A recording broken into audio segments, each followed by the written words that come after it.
నాకు నా పార్టీ సంక్షేమం కంటే కూడా, కూటమి సంక్షేమం కంటే కూడా నాకు నా ప్రజల సంక్షేమం చాలా చాలా ముఖ్యం. ప్రజలకు ఉపయోగపడే చెయ్యాలంటే ఇంతమంది ఇంత సమయం కావాలి. 15 సంవత్సరాలు స్టెబిలిటీ ఇస్తే తప్ప. అందుకే నేను పదే చెప్తా ఉన్నాను, 15 సంవత్సరాలు కలిపి ఉండాలి అని. గౌరవ ముఖ్యమంత్రి గారు లేకపోతే ఈ ఫైనాన్స్ ఇంత ప్రణాళికాబద్ధంగా చేయలేం. నాకు అనుభవం లేదు, నాకు పోరాటం చేసే శక్తి ఉంది. ఒక పని చెయ్యాలి అంటే ఇన్ని శక్తులు గుమిగూడా. అన్ని వేళ్ళు ఒకలా ఉండవు, మొత్తం కలిస్తేనే పిడికిలి. కూటమి అంటే పిడికిలి.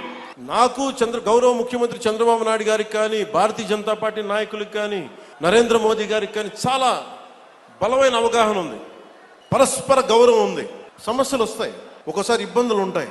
నాకు గౌరవ ముఖ్యమంత్రి నారా చంద్రబాబు నాయుడు గారికి కానీ చిన్న ఇబ్బందులు ఉంటే అందరం పరస్పరం మాట్లాడుకొని ముందుకు తీసుకెళ్తాం.